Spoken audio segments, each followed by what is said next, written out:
Hello mga guys, good morning. Pasok na naman. Pakulo muna ako ng tubig.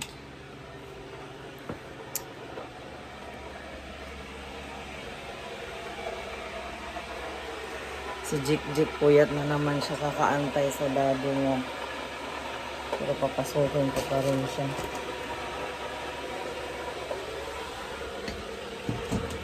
Kasi kagabi nagising ako ng 2:36. Gulat ako bakit gising pa siya. And then sabi ng teacher niya, wala naman ko. Magdala daw ng apay.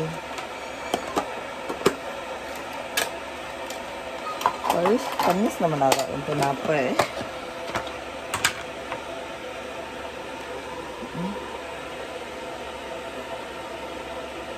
Kamis naman ako. Ay, hindi.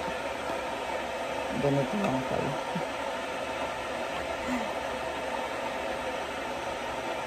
Wala na. Nadurog na.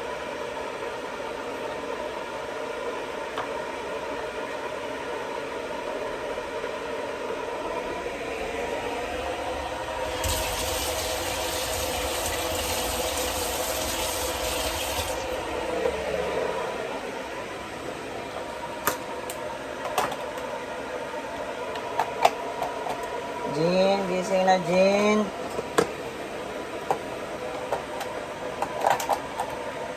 Tapos mamaya si Jinjin may pasok na.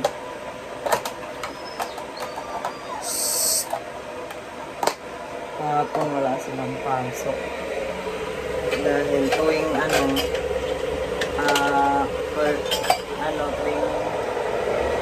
Lunes, first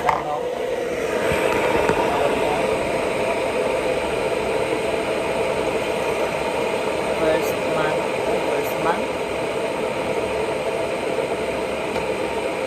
Every Monday sa first, every month,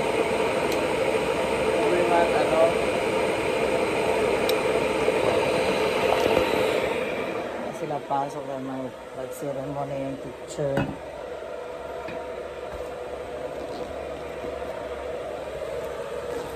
Jin!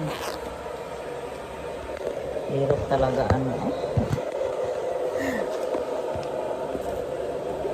Isingin ng mga bata.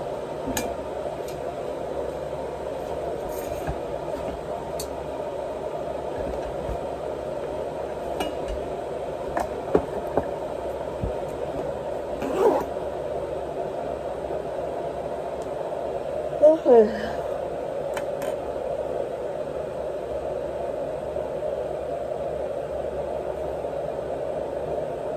Parang umaambon pa naman.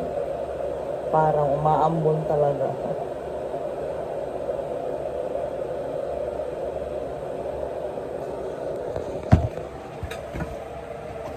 Kantay ka dyan ng titi. Hello mga guys. Dito na kami sa school. Ano yun? Lamig. Lalamig. Jin.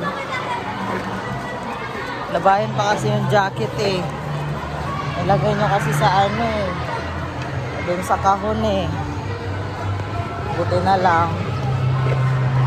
Meron sa mood si Kuya. Good morning Kuya Jake. Dami pa lang yung tao dito mga guys. Si Kuya. Buti na lang meron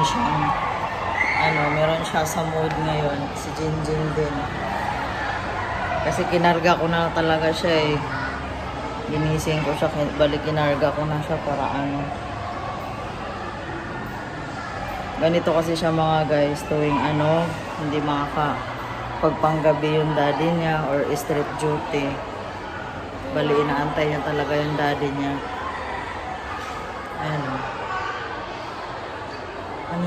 Lugar na hintayan ng mga magulang. So dito lang talaga mag-aantay ang mga gulang. Tapos dyan, ayan yung gate. Napasok sila doon sa loob. Wala pa namang oras. Maaga pa. Buti hindi tayo late, Jin. Tayo pa lang? Baka yung mga classmate ni kuya mo, ano, sila ang late.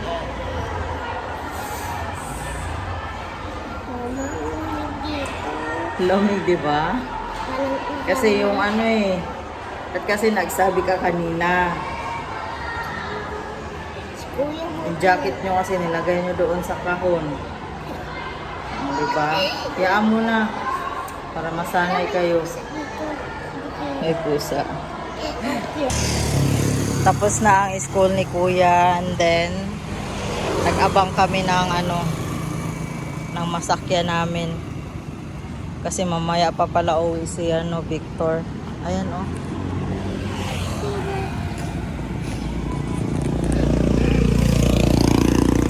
Is 5 ya. Doon na dali sa kuya. Diyan ka dyan oh. Isok ko na ba? Hawa ka dito kay mama. Hawa ka dyan na.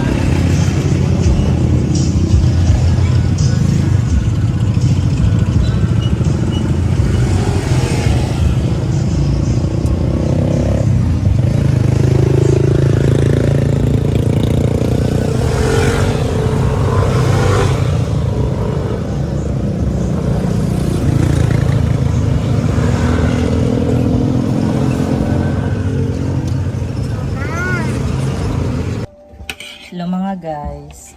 Nakarating na kami sa bahay and then ano kami, almusal sa akin lugaw, sa kanila champurado, spaghetti, tsaka tinapay. Di na nga ako makapag-video ng maayos doon pagbaba namin kanina dahil ano kasi daming bit-bit, bag, tapos dalawang bata. Mas kukuha pa ako ng cellphone, wala na. Hindi na maayos.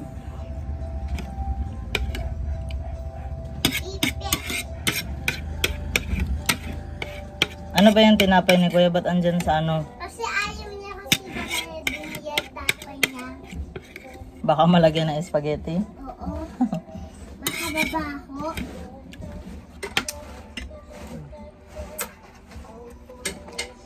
Wala pa si Victor mga guys. Mamaya pa siguro yun, baka tanghali.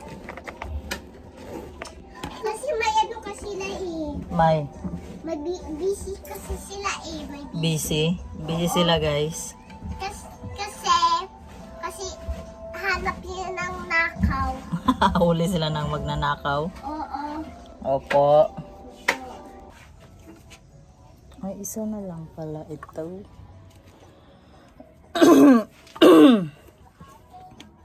Magawa ako ng ano mga guys, ice candy. Kasi matagal-tagal din akong hindi nakagawa. Mga ilang buwan din, tapos ang dami nang hahanap ng ice candy. Lalo na ngayon pag init na. Summer na, summer. Tapos si Junjin ay hatid ko na sa ano, school niya. Ito. Nagpakulo na ako ng ano, ng tubig. Bali ang gagawin ko ngayon is dalawang flavor. Chocolate at saka ano, grapes siguro. Ano ba yung kukunin ko? Medyo nakakalimutin na tayo. Oh. Ito is cassava flour.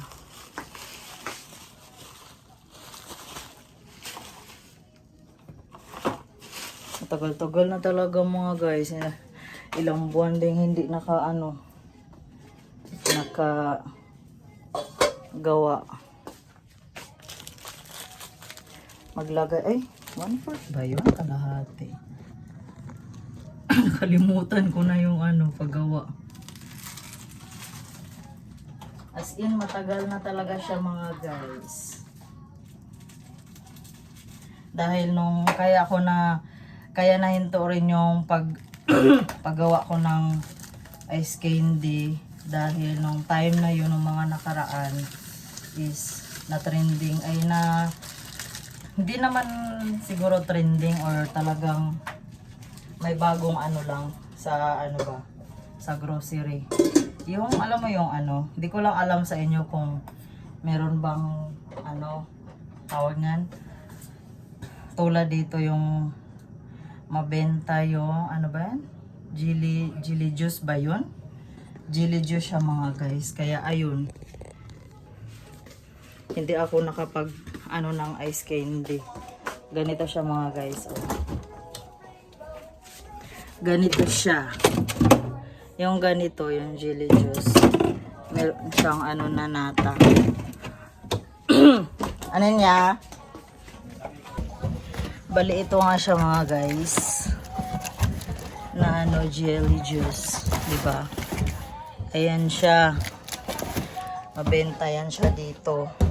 Nung nakaraan. Kaya nahinto ako pag gawa ng ano ice candy. Inilagay ko na pala yung asukal na puti. Pinapatunaw ko siya. Si Victor hindi pa nakauwi. May importante kasi siya pinuntahan mga guys. Baka matanghali ano yun. Tapos nakapag-chat din ako sa kanya na mag ano daan na lang siya ng lutong ulam.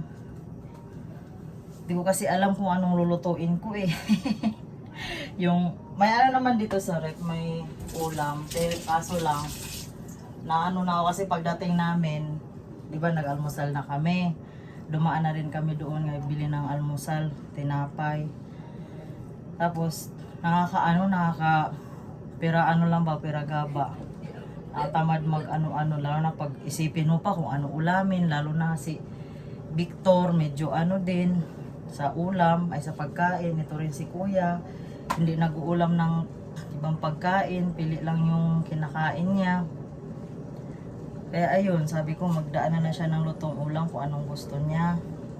Ako okay lang naman sa akin kahit ano eh, kahit kumakain man ako kahit ano no.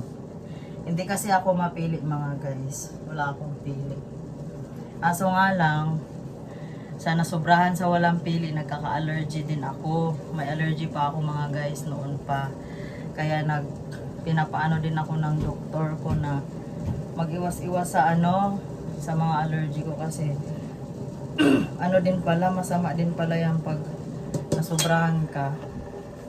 Tapos may allergy ka is magkakaano daw yun, yung aakyat daw sa heart mo. Kaya daw may marami din bawal. Lalo na mga seafoods, yung manok, mga bagoong. Tapos bawal din ako sa mani. Kaya iniiwasan ko talaga yan siya.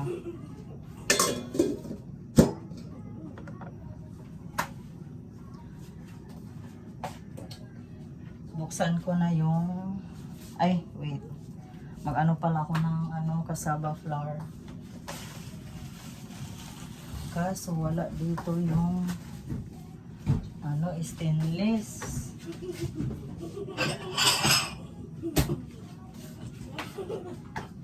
Andun pa kay Kuya Lito yung stainless. Araw-araw mga guys, talagang yung gawain ko dito sa bahay is pahinto-hinto. Tapos kung napapansin nyo man, nakakaramihan ang vlog ko is dito lang sa loob ng bahay. Dahil alam nyo naman, dito lang talaga kami sa loob ng bahay. Bihira lang kami makaka-alis-alis. Pag andito si Victor, may day off. Minsan nga, cancel pa ang day off. Gustong gusto ko papalabasin ng mga bata sa hapon dito sa labas. Kaso nga sa kalsada, tapos may biglang dadaan. Tapos kung palabasin ko man sila, wala pang magbantay. Maliliit pa yung mga yan eh. Tapos may tindahan pa. Kaya yun, makakaano talaga kayo pag andito lang si Victor. Siguro kung andun talaga sa probinsya mga guys, probinsya nila Victor, ang ganda doon. Ganda. Ganda sana doon. Lalo na pag ano, madaming makukontent pag sa probinsya talaga. Dito kasi ano lang eh, lagi ka lang sa bahay. Lalo na tulad ko, ganito. Bahay, eskwela, dito lang sa tindahan. Wala eh, ganun talaga ang buhay. Ganito lang ang buhay namin mga guys. Pero, okay lang dahil kontento naman kami. Kontento naman kami sa aming buhay at thankful din kami.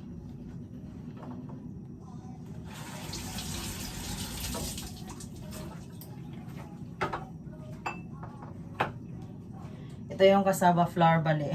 Ano, nasanay na ako magawa ng patansya-tansya. Sana ma-perfect ko talaga to dahil matagal na nga akong hindi nakagawa. Malapit na siyang kumulo. Dati mga guys, pag una, inaano ko pa, kinakap-kap ko pa siya. Inaano ko pa siya sa measuring cup. Pero nasanay na ako, tansya-tansya lang ako. Isa ba, putol-putol yung gawa ko talaga. Dahil ano, gawa ng may tindahan. Tapos may mga bata. Minsan hindi ako minsan lang ako makapokus sa mga bata eh. Kasi, tulad sa akin din, nag-aral din pala ako mga guys. Ano, online class. Tapos, ang pasok ko is hapon. Pero kahit papaano naman, nakakaano rin ako sa mga bata. Kaso lang itong si Kuya Jik Jik, hindi talaga ayaw talaga niyang magpaturo. Gusto niya sa iba. Pero nakikinig naman siya ngayon kahit papaano may improvement na din siya. Si Jinjin, sinasanay ko na siya na araw-araw meron kaming kahit mga ilang minuto na tinuturuan ko siya magsulat. Mamaya turuan ko na naman siya. Tapos pagkatapos ko siyang turuan is maggawa na naman ako sa mga activity ko. So yun lang talaga, grabe talaga ang aking kabisi-bisi sa life dito mga guys, pero masaya naman ako. Diba? Dapat lang talaga tayo maging masaya kahit problemado na. Hindi lang talaga tayo sa ating buhay araw-araw sa buhay. Ayan si Kuya Jik Jik. Ayan lang. Makakapanood siya ng mga ganyan kasi wala si Jinjin. Pero kung andito na yan si Jinjin, pinapanood nun is Roblox. Puro na lang Roblox. Nainis na nga kami dyan eh. Kaya minsan sabi ko nga sa kanila, sana masira na talaga tong TV para hindi na nood, hindi na makapag-screen time. Tapos ito naman si Kuya Jik Jik din, binibilhan ko ng maraming clay. Kasi yun talaga ang niya, kahiligan. Tingnan nyo na mga guys. O ayun o. Diba? Ayun saan na yun. Ayan.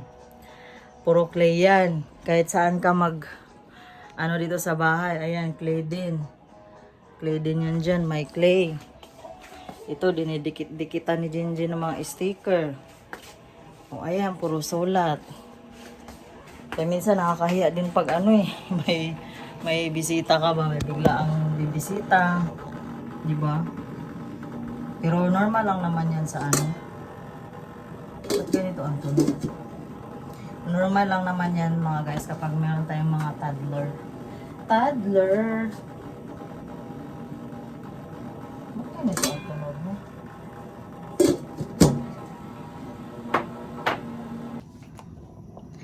Nailagay ko na yung cassava flour mga guys. Ito. Halo-haluin ko lang para hindi siya magbuo-buo.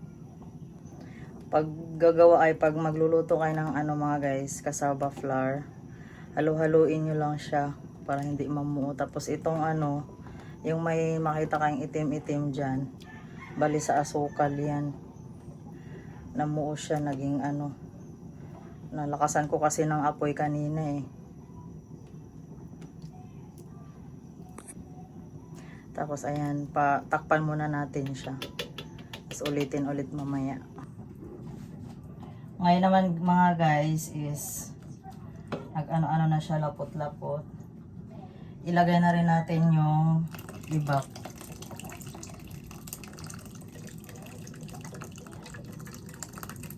Ganito ako gumawa ng ice candy mga guys. Hindi ko talaga tinitipid. Para ano, uulit at uulit ang ating mga customer. Hindi ko pinatay yung ano mga guys, yung apoy. Bali, mahinang apoy lang siya. Ayan na. O, diba? Nakita niyo mga guys. Nagtingin-tingin ako doon kasi sa tindahan may bibili. Minsan yung iba sumisilip lang. Ayaw magtawag.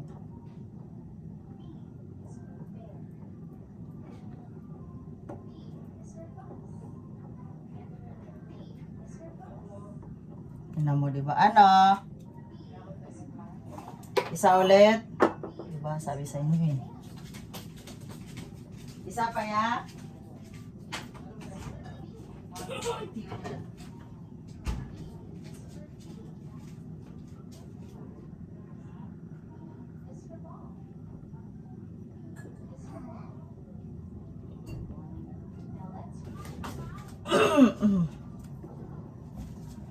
Tiyaga lang talaga tayo mga guys. Tiyaga, diskarte sa buhay. Dahil meron tayong mga anak na binubuhay. Kahit hindi na para sa atin. Para na lang sa mga anak. Ay!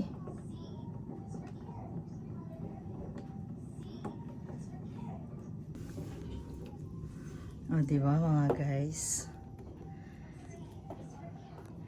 Nakuha ko na yung consistency. Consistency. So, ito, papatayin ko na yung apoy. Kasi, palalamigin na natin to. Then, pag lumamig na siya, is hahatiin ko to sa dalawa. Kasi dalawang flavor ang gagawin ko. Diba?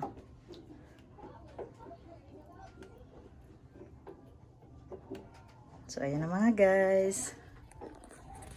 Makakagawa na naman ako ng ice candy. Takpan natin siya baka manananglangaw. Ito is titilokin natin.